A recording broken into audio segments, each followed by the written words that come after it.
பாருங்க. மாலை வணக்கம். ஆமா சார்.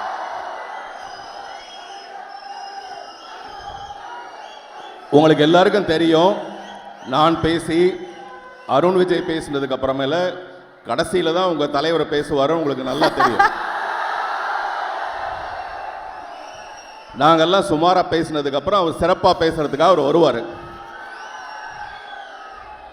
அதுவரை கொஞ்சம் அமைதியாக இருந்தீங்கன்னா ஃபாஸ்ட்டாக நம்ம முடிச்சிடலாம். ஃபாஸ்ட்டாக அவர் வந்து பேச வருவார். ஓகேயா?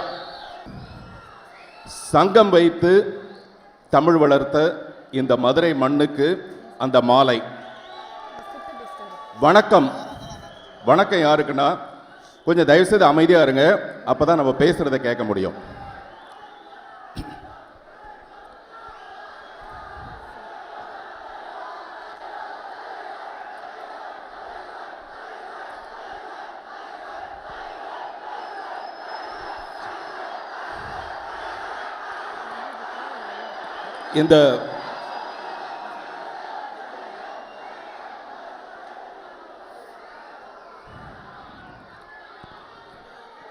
இந்த இட்லி கடை படத்தில் நடித்ததில்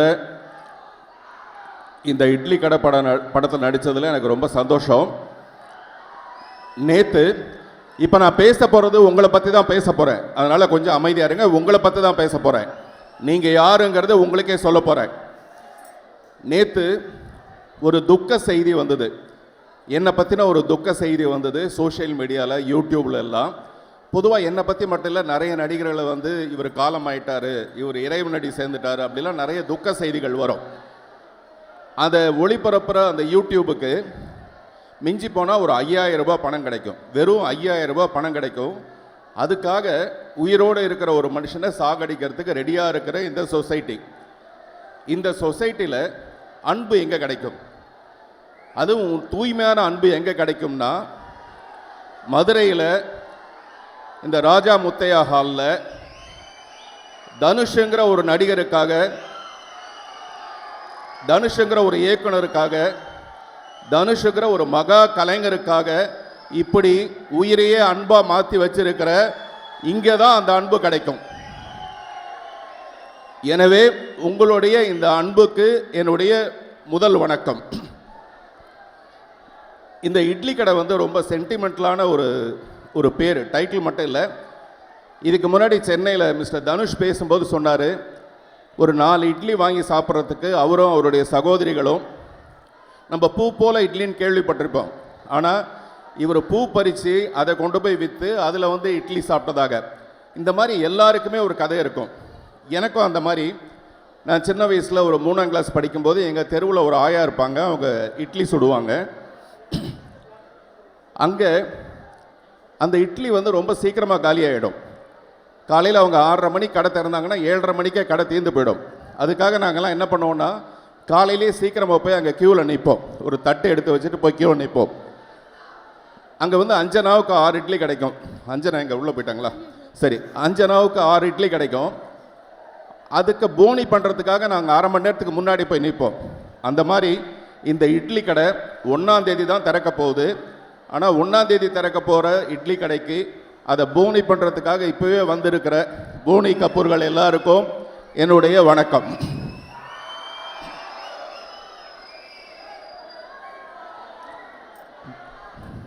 மிஸ்டர் தனுஷ் வந்து நீங்கள் என்னவா இருக்கிறது உங்களுக்கு பிடிச்சிருக்குன்னு கேட்கும்போது அவர் சொன்னார், டைரக்டராக இருக்கிறத விட, நடிகராக இருக்கிறத விட ஒரு அப்பாவாக இருக்கிறது தான் எனக்கு பெருமையாக பார்க்குறேன் அப்படின்னு சொல்லி சொன்னார்.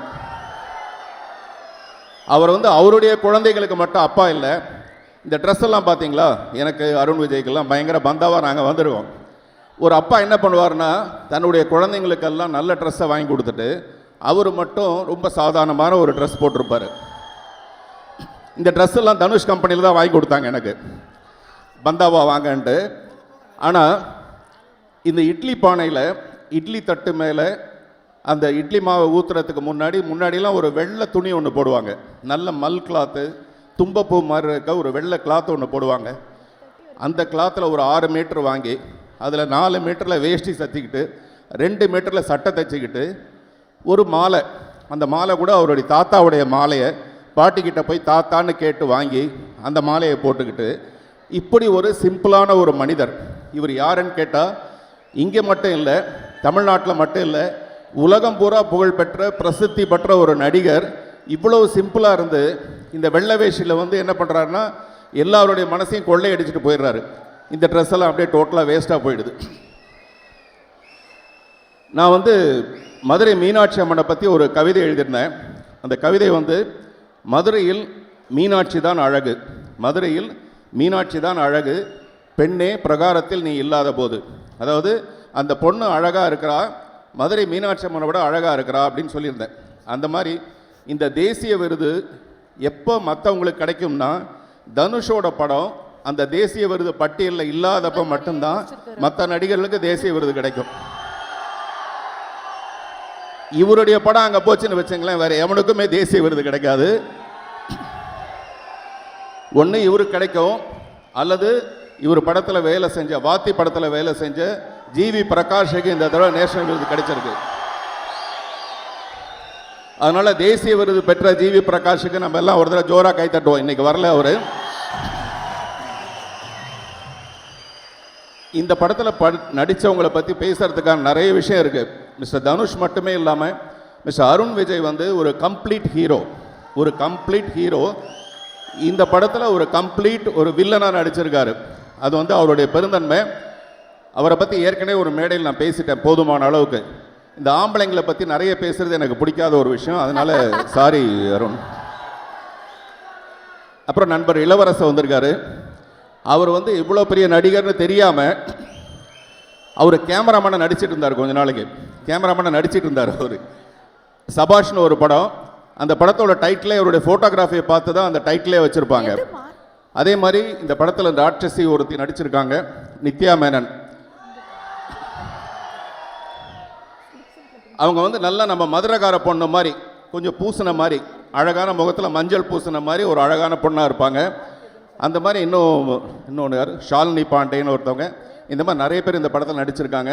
உங்களுக்கு இது ஒரு பெரிய சிறப்பான ஒரு விருந்தாக இருக்க போகுது இந்த படம். இந்த படத்தில் நானும் ஒரு சின்ன போர்ஷன் கலந்துட்டுருக்கேன், நடிச்சிருக்கேன்றது எனக்கு ரொம்ப சந்தோஷம். இந்த படத்தில் வேலை செய்யும்போது தனுஷ் சாரை வந்து நான் ரொம்ப ரசித்தேன், ஒரு டைரக்டராக ரொம்ப ரசித்தேன். நான் இதை 2-3 தடவை சொல்லிட்டேன். ஆனால் எனக்கு தெரிஞ்சு நான் கிட்டத்தட்ட 35 வருஷமாக இருக்கேன்.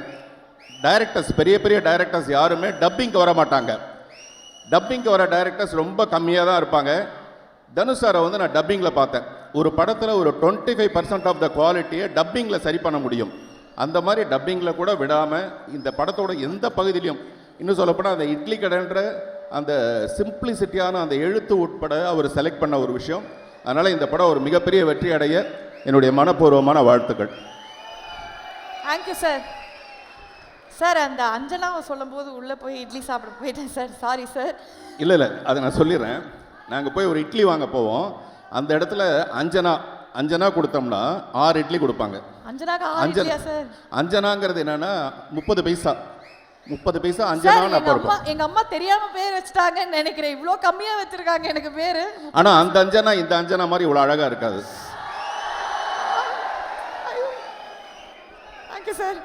Thank you sir.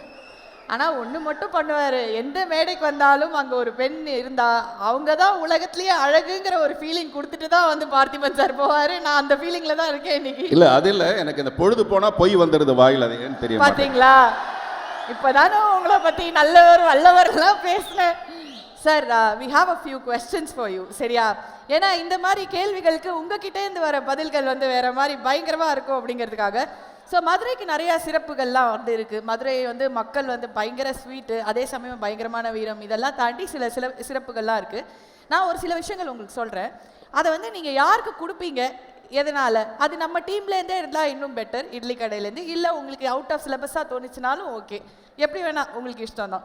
ஸோ முதலாவதாக, இதுக்காக தான் சார் இவ்வளோ வெயிட் பண்ணி கெஞ்சி எல்லாரும் கொஞ்சம் தயவு செஞ்சு வாங்கிட்டு வந்துடுங்க அப்படின்னு 5 மணி நேரம் வெயிட் பண்ணி வாங்கினேன். மதுரை மல்லி. இந்த மதுரை மல்லிக்கு இவ்வளோ அழகான பொண்ணே தேவையில்லை, அந்த மல்லியே ரொம்ப அழகாக இருக்கும். உண்மையிலே வெறும் சௌரியை மட்டும் மாற்றி அந்த சௌரிக்கு மேலே இந்த மல்லிகைப்பூ போட்டாலே ரொம்ப அழகாக இருக்கும். எப்படி சௌரி வச்செல்லாம் கண்டுபிடிக்கிறேன்னு தெரியல. சரி, ஓகே. அந்த மல்லிகைப்பூ கொடுக்குற அளவுக்கு ஒரு அழகான பொண்ணை சமீபத்தில் நான் பார்க்கல. அநேகமாக பார்த்துருவேன்னு நம்ம நினைக்கிறேன். டீம்ல யாருக்காவது அந்த மதுரை மல்லிகை கொடுக்கணும் அப்படின்னா யாருக்கு கொடுப்பீங்க? இல்லை, மிஞ்சி மிஞ்சி போனால் மல்லிகைப்பூ கொடுத்து ஒரு பொண்ணை மயக்கலாம் இல்லையா? வெறும் மயக்கத்துக்கு அதை பயன்படுத்தாமல் மல்லிகைப்பூ வச்சுக்கிட்டு ஒரு மத நல்லிணக்கத்தை உருவாக்கலாம்னு நான் பார்க்குறேன்.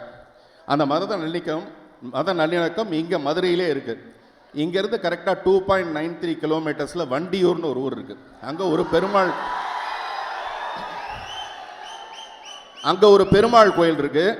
அந்த பெருமாள் கோயிலில் உள்ள துலுக்க நாச்சியான்னு சொல்லிட்டு ஒரு அம்மன் இருக்குது. துலுக்க நாச்சியார் ஒரு முஸ்லீம் பிரின்சஸ். அவங்க அந்த அம்மன் வந்து அழகரை வந்து காதலிச்சதாக ஒரு ஐதீகம் கதையெல்லாம் இருக்கு. நான் என்ன நினைக்கிறேன்னா, இந்த மல்லிகைப்பூவை ஒரு மாலையா கட்டி அந்த துலுக்க நாச்சியாரை கொண்டு போய் படைச்சு வரலாம்னு நினைக்கிறேன். அடடா அடடா, இதுக்கு தான் வந்து பார்த்திபன் சார்கிட்ட கேட்கணும் இந்த கேள்வி எல்லாம் அப்படிங்கிறத. ஒரே ஒரு கடைசி கேள்வி மட்டும், ஓகே? நான் நிறைய வச்சிருந்தேன், நீங்க வந்து ரொம்ப அழகா நிறைய விஷயங்கள். கடைசி கேள்வி போயிடலாம். ஆடுகளம்ல வர மாதிரி ஒரு சேவல் சண்டை நீங்க வந்து நடத்துனீங்கன்னு வச்சுக்கோங்க.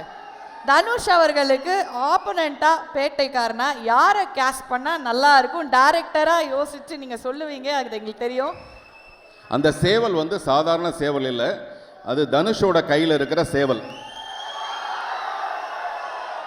தனுஷோட ஹேண்ட்லிங் எவ்வளோ நல்லா இருக்கும்னு நான் சொல்லியிருக்கேன் ஏற்கனவே. ஒரு நடிகரையுமே அவர் எப்படி ஹேண்டில் பண்ணுறாருன்னு சொல்லியிருக்கேன். அப்போ அந்த சேவலை வந்து அவர் எவ்வளோ பிரமாதமாக தயார்படுத்தியிருப்பார் இல்லையா? அந்த சேவல்கிட்ட போட்டி போட்டு நம்ம தோக்கிறதுக்கு பதிலாக நம்ம சமாதானமாக போயிடலாம். 1ஆம் தேதி அன்னைக்கு ஃபர்ஸ்ட் டே ஃபர்ஸ்ட் ஷோக்கு ஒரு 10 டிக்கெட் கொடுங்க, நான் சமாதானமாக போயிடுறேன்னு கேட்டு வாங்கிட்டு போயிடலாம். Okay sir, thank you sir, thank you so much. And நீங்கள் ஒரு படத்துக்கு பெரிய பக்கபலம். ஸோ இந்த படத்தில் வந்து பெரிய பெரிய பெரிய பக்கபலமாக இருப்பீங்க அப்படின்னு நாங்கள் வந்து நம்புகிறோம். தேங்க்யூ. நிறையா இருக்கு சார். மீனாட்சி அம்மன் கோயிலுக்கு யாரை கூட்டிட்டு போவீங்க அப்படின்னு கேட்டிருக்காங்க சார். என்ன வேணா கூட்டு போயிடுங்க, நான் இன்னும் பார்க்கல. இது என்ன கடைசி கேள்வி என்ன சார்? அதை கடைசியாக நான் கேட்டேன் சார். சங்கம் வச்சு தமிழ் வளர்த்த மதுரை மக்கள் பற்றி உங்கள் ஸ்டைலில் ஒரு கவிதை சொல்லுங்க அப்படின்னு நாங்கள் வந்து ஒரு தமிழ் கவிதை சொன்னால் நல்லா இருக்கும் அப்படின்னு. மதுரையை பற்றி ஒரு கவிதை சொல்லுங்க. அது நல்லா இருந்தது அந்த கேள்வி. அந்த கொஸ்டின் பேப்பர் வந்து எனக்கு அவுட் ஆயிடுச்சு. அப்படியா? பத்த வச்சதால கண்ணகி மதுரையை அழிச்சு பேர் வாங்குறதை விட பாசம் வச்சதுனால இந்த மதுரைக்கார பசங்களை அடிச்சுக்கிறதுக்கு ஆளே இல்லை. நோட் பண்ணுங்கப்பா, நோட் பண்ணுங்க பாப்பி. உண்மையிலே உங்களுடைய இந்த கைத்தட்டல், விசில், இது எல்லாமே யாருக்குன்னு எனக்கு தெரியும். நானும் உங்களை மாதிரியே இந்த 1ஆம் தேதி அன்னைக்கு ஃபர்ஸ்ட் டே ஃபர்ஸ்ட் ஷோ படம் பார்க்கறதுக்கு காத்துட்டு இருக்கேன். வெற்றி விழாவில் கொண்டாடுவோம், சந்திப்போம். நன்றி sir, thank you so much sir, thank you. இந்த மாதிரி தீவிர ரசிகர்கள் உனக்கு இருக்கிற வரைக்கும் தமிழ்நாட்டில் உன்னை யாரும் அசைச்சிக்க முடியாது.